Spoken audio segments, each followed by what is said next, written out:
amigos de Venezuela, siempre, siempre Venezuela, tenemos como invitado para la jornada de hoy al doctor Rodrigo Cabezas. Él, muy conocido en el ambiente político nacional, ha sido un dirigente zuliano bastante destacado y profesor universitario y exministro de Finanzas de Venezuela.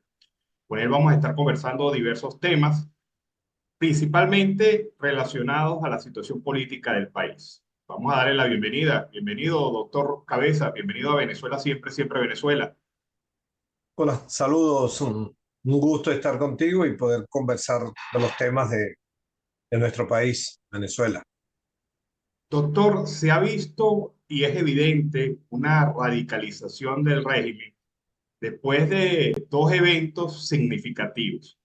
El evento de las elecciones primarias y el evento del referéndum consultivo. Esta radicalización del régimen se manifiesta con detenciones, persecución, situaciones de incumplimiento de los acuerdos de Barbados. ¿Cómo observa usted esta situación y por qué el gobierno está haciendo y tomando estas decisiones?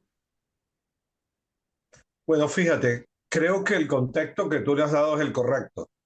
En los últimos meses ocurrieron en Venezuela dos hechos importantes.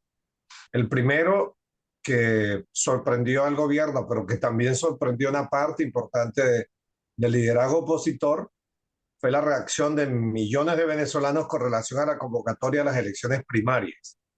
Sorpresivo la cantidad de venezolanos que fueron a votar, que fuimos a votar en las primarias, y además el resultado que dio un claro resultado, un absoluto resultado, un transparente resultado en la elección de la doctora María Corina Machado como la candidata presidencial del campo opositor que convocó las primarias, que es el auténtico campo opositor en nuestro país, porque, entre paréntesis, tú sabes que aquí en Venezuela hay una especie de oposición que le es afín al gobierno, una oposición construida desde Miraflores.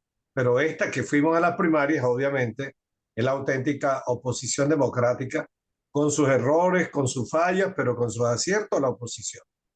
El otro dato es lo que ocurrió en relación al referéndum consultivo convocado por el gobierno nacional a propósito del tema de la reclamación histórica del Esequibo. ¿Qué ocurrió? Allí también millones, en esta oportunidad, millones, yo calculo el 80% de los venezolanos y más, que con su silencio también dieron un rechazo al gobierno nacional. Nadie se equivoque con relación a este tema del Esequibo, que es una reclamación histórica territorial que nos une a todos los venezolanos, pero el referéndum terminó dividiéndonos porque fue instrumentalizado por el gobierno. Esos dos hechos te muestran multitudes, te muestran una decisión de cambio en Venezuela. Ahora, lo peor que puede hacer un gobierno es dar una respuesta antidemocrática, una respuesta que no está en la Constitución, que es asumir la arbitrariedad de detener dirigentes, de encarcelar dirigentes, de inventar, ¿verdad?, delitos a venezolanos y venezolanas, como es el caso del presidente de Súmate y otros dirigentes del Movimiento 20 Venezuela. Muy malo, y entonces lo que nos queda es rechazarlo, lo que nos queda es llamar a la sindéresis, llamar a la necesidad de que los acuerdos preliminares de Barbados, en el que el gobierno suscribió el respeto a un procedimiento electoral democrático en Venezuela, la posibilidad de libertar a presos políticos, de que se cumplan las garantías políticas constitucionales de todos nosotros en nuestro país, se puedan cumplir. Llamar a que eso pueda cumplirse, pueda esa letra firmada sea reivindicada con los hechos. De manera que la oposición venezolana no tiene otro camino sino que insistir en el diálogo, a pesar de esta arremetida, eh, a esta arremetida violenta o esta supuesta radicalización a la que ya nos tienen acostumbrados, y dar una respuesta de tipo estratégico. Con esto termino la reflexión. La respuesta de tipo estratégico es que pase lo que pase, por encima de todas las circunstancias que puedan ocurrir en nuestro país, por encima de la campaña violenta que nos puedan aplicar los movimientos democráticos y sociales y culturales de Venezuela, que lideran el cambio, no pueden salirse de la ruta electoral. Allí vamos a ir. Dentro de unos días, dentro de pocos días, amanecerá el alba del año 2024. Año de libertad, año de lucha, pero año de libertad. Hay un aspecto importante en lo que ha mencionado, el tema de la línea democrática, la línea electoral. Yo creo que cada vez más se convence el venezolano de que es posible, porque hay que luchar el descrédito de para enfrentar el descrédito de las instituciones, hay que luchar para enfrentar el desánimo que muchas veces toma al pueblo venezolano, pero pareciera que en esta oportunidad sí. ¿Usted cómo lo ve? No, mira, en otra oportunidad lo he puesto de esta manera.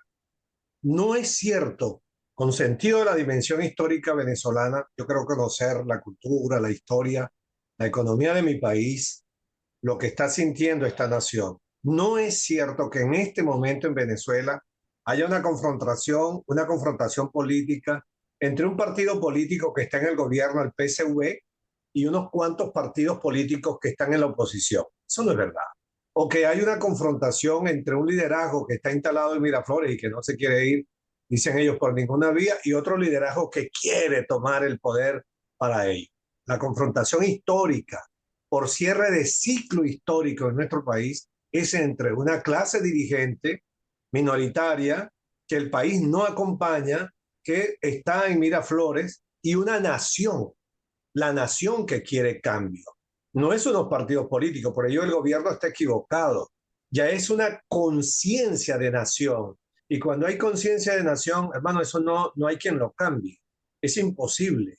En el referéndum, el gobierno utilizó millones y millones de dólares y bolívares en una campaña electoral que se nos metían por el techo, por la puerta, por todos lados, en la casa, en el teléfono, en los televisores. Fue increíble la campaña. Y bueno, ¿cuántos movilizó? 2 millones, 2.100.000, lo que sea. Un silencio total. La gente entonces, con su conciencia, resiste. Fue el ejemplo de Barinas en el 2022. Es el ejemplo de que hay una conciencia nacional. De manera que confianza, ¿no? Aquí la lucha, digamos, el intento de transmitir desesperanza, el intento de transmitir angustia o el que no haya porvenir en Venezuela, eh, ha sido derrotado por la conciencia nacional. No hay posibilidad de que a los venezolanos, a cualquier venezolano que aquí viva, no voy a hablar de los del exterior, los que aquí vivimos, la inmensa mayoría de los que aquí estamos, eh, queremos un cambio político y social. Ahora, lo queremos en democracia, lo queremos civilizadamente, lo queremos pacíficamente, queremos una transición, queremos una alternancia. Así como en Brasil, ¿verdad? La izquierda le entregó a Bolsonaro y Bolsonaro después de unas elecciones democráticas le tuvo que entregar a Lula, así como en Argentina, Macri le recibió el gobierno de los Kirchner y después le tuvo que entregar al peronismo y ahora el peronismo tuvo que calársela para entregársela nada más y nada menos que a Milei. Entonces, no hace sino estos 2 ejemplos que puse de los 2 principales países en términos de población de América, Argentina y Brasil, ejemplos de democracia, de transición democrática. Vamos a una transición democrática, tratemos entonces de que sea civilizada y pacífica. Creo que la oposición está en ese camino y es correcto que esté en ese camino. Nunca más abstención. Aquí lo estratégico es que esa conciencia nacional, que es abrumadoramente mayoritaria, que es el 82% de Venezuela, tenga la posibilidad de expresarse con nuestro voto. Eso es. Doctor, hay un aspecto interesante en esto. Cada día uno observa que hay varios ex chavistas o chavistas que están absolutamente decepcionados con el régimen, con el gobierno de Maduro y han manifestado ya cada vez más claro públicamente su posición. Y no hablo de dirigentes, hablo de chavistas de base, de gente que recibe el apoyo a través de las misiones, de gente que recibe apoyo a través de algún tipo de bono dentro de esta estructura clientelar que ha desarrollado el régimen para mantener solidaridad. Pero incluso en esas condiciones, la gente está diciendo no me importa que me quiten los bonos, yo lo que quiero es cambio. Sí, bueno, mira, no habría un 80% de una nación consciente de cambiar democráticamente, si ahí no estuvieran cerca de 4,5 millones de venezolanos que votaron por Hugo Chávez o que votaron en el 2013 por el señor Nicolás Maduro. Ese es mi cálculo, estimo unos 4,3 millones de venezolanos que estuvieron acompañando el proceso falsamente llamado revolucionario. Pues bien, esa inmensa mayoría, esa inmensa cantidad de hombres y de mujeres que alguna vez fue mayoría, que porque sí fue mayoría, obviamente, que fue mayoría, habrá algunos extremistas que dicen que no, que Chávez no era mayoría, él era mayoría, tenía un sentimiento popular que lo acompañó y expresaba un tiempo también de cambio, el cierre del bipartidismo, que había gobernado 40 años, en fin, esos ciclos históricos cuando llegan son como un tsunami, nadie los puede detener, así como este ciclo histórico de hoy está cerrado, es decir, está agotado, la manera como han conducido, administrado la vida venezolana, el gobierno venezolano, la democracia venezolana, el señor Nicolás Maduro y los que le acompañan. Entonces, sin ningún lugar a dudas, digo que este sentimiento de cambio pues también llevó a millones y millones de venezolanos, sobre todo trabajadores, campesinos, gente humilde, que acompañó a Hugo Chávez a hoy estar con un sentimiento de cambio. No acompaña a un partido en particular, se suma a ese torrente, como te he dicho yo, de la conciencia de una nación que quiere una vida mejor. Tan sencillo como eso, porque no es el tema de la pregunta, pero el punto de partida de la necesidad de cambio, de la urgencia de un cambio político en democracia, es que la vida venezolana ha sido deteriorada, ha sido destruida, su vida económica, su vida social, nuestra vida familiar. Cuando digo nuestra vida familiar, cuando ese es un sentimiento que está en cada una de las familias venezolanas. Yo no invento nada, lo hablo por mí y por 4,5 o 4,6 millones de familias que tenemos a nuestros hijos afuera o que tenemos a algún familiar fuera de este país, a las 7 y tantos millones de venezolanos que marcharon. Eso significó para las familias de Venezuela un dolor, un sufrimiento que es permanente por las angustias que eso significa, los hijos afuera. Bueno, no quiero avanzar en eso porque todos lo sabemos lo que ello significa, tener lejos a los seres que amamos. Entonces, destruyeron una economía, destruyeron un país, una nación que tiene todavía la vergüenza de mostrar que tiene un salario mínimo de 4 o 3 dólares, porque se les ocurre mantener el salario mínimo para dar una dádiva de bonos, bonificaciones al salario y evitar de esa manera que los trabajadores tengan un cálculo en sus prestaciones o un mejor aguinaldo. Es de verdad una cosa impensable cuando todo esto comenzó. Hoy podemos hablar de que hay una literal destrucción de la economía y de nuestra vida social, cuando tienes 65% de pobres en la nación, cuando tienes esta precariedad educativa como la que tenemos, que nuestra matrícula universitaria, te lo digo como profesor universitario activo, ayer tuve un examen de mi cátedra en la Universidad del Zulia, cómo se nos desplomó la matrícula en casi 80%. Es decir, cuando tú dices se desplomó la matrícula universitaria en 80%, tú estás hablando de por lo menos 2 millones de jóvenes de Venezuela que deberían estar en las universidades y no están. Entonces, el cambio es inevitable, necesario, es urgente. Ahora, tiene fecha, 2024, de manera que vamos para allá y ahí habrá una gran unidad de la nación, porque no va a ser de un solo partido político, ni de una alianza de partidos políticos. El día que votemos en el 2024 con mínimas condiciones democráticas, tú vas a ver, querido periodista, millones de venezolanos que vamos a hacer cola hasta la hora que sea para votar el cambio político en Venezuela. Doctor, hay un tema económico que es el de análisis. Ya es su campo de acción. apenas estamos conociendo las cifras del proyecto de presupuesto del 2024. Eh, el- Varios portales informativos han empezado a divulgar estas cifras. Palabras más, palabras menos, 20.000 millones de dólares el proyecto de presupuesto del año 2024 y se observa significativamente una reducción de presupuesto, incluso en áreas tan sensibles como la educación y la salud, y se calcula solamente un 10% de incremento salarial dentro de ese proyecto de presupuesto. ¿Usted cree que con esas condiciones el país pueda satisfacer algún tipo de necesidad? Por lo menos es evidente que no, pero parece que el gobierno piensa que sí. Bueno, fíjate, sobre este tema del presupuesto de la nación, la opacidad, la falta de información es tremenda. Igual anoche estuve revisando lo que hay de información, PDF de la ley de presupuesto sobre la distribución del ingreso y del gasto.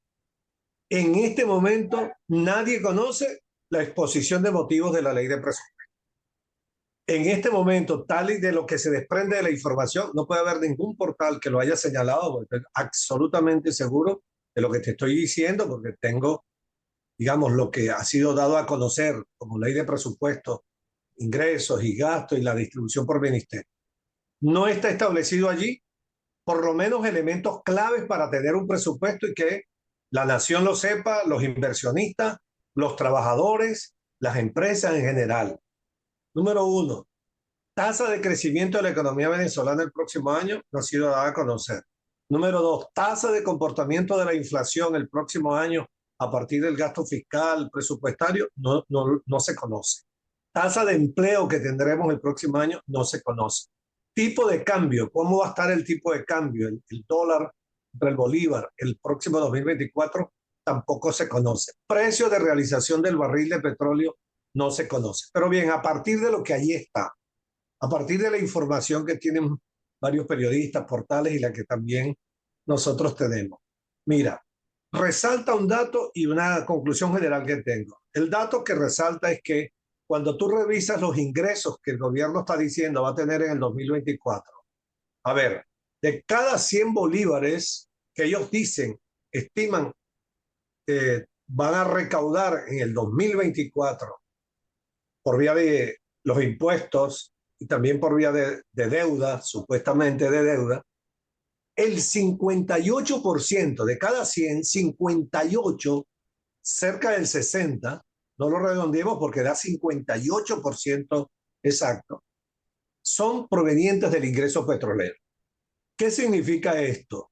Que a pesar, esto muestra un tamaño frágil de la economía venezolana, porque a pesar de la reducción de su tamaño, casi 78%, aún hoy, en medio de la crisis, no se ha levantado ninguna otra actividad productiva capaz de, por la vía tributaria, de alimentar el ingreso de la República, sino seguimos siendo un país capitalista, rentista, petrolero. El 58% de nuestros ingresos son estrictamente petroleros. Y cuando veo la cifra, en definitiva, puedo decirte lo siguiente, no observo allí ninguna posibilidad de que se resuelva el déficit fiscal que tiene Venezuela. Todo lo contrario, se puede deducir de allí que el déficit fiscal va a seguir siendo no menos de 7% del Producto Interno Bruto. No es sincero el ingreso por deuda, porque un 13% del presupuesto dice porque van a capturar deuda. ¿Quién les va a prestar en el mundo? La respuesta es absolutamente nadie. Venezuela no tiene en este momento ninguna capacidad de poner un título, un bono, así ponga 15% el interés por pago en dólares. Nadie te lo va a comprar por razones de riesgo país de 20.000, 30.000, es imposible. Tiene que resolverse problemas macroeconómicos mucho más graves. Entonces, en definitiva, no veo que el instrumento presupuestario 2024 sirva para aliviar en algo la vida venezolana. Algunos han hablado de que ahí está un 10% de incremento salarial. Yo no lo veo, no lo vi de verdad, pero obviamente eso lo pueden hacer por decreto y yo no tengo dudas que que el señor Maduro en 2024, de alguna manera, con el Banco Central de Venezuela, va a aumentar el salario mínimo por razones estrictamente electorales. Pero desde el punto de vista entonces presupuestario, un presupuesto absolutamente dependiente del petróleo, 58% petrolero. Si le quitas la deuda, llega casi al 75% por ingreso petrolero, de manera que depende de una industria petrolera disminuida en minusvalía con apenas 750.000 barriles diarios de petróleo. Y segundo, no muestra allí la resolución de los graves problemas que tiene la economía venezolana, los requerimientos de inversión necesarios y además, tercero, la gran opacidad. Los datos macroeconómicos, ninguno de ellos existe. Esperemos que por lo menos lo puedan decir en alguna parte. Bueno, muchísimas gracias, doctor. Doctor Rodrigo Cabeza, con él hemos conversado de diversas materias y especialmente sobre el tema económico, que es bastante importante para el país. Muchísimas gracias, doctor. No, gracias a ti por esta oportunidad. Muchos saludos a ti y a la audiencia.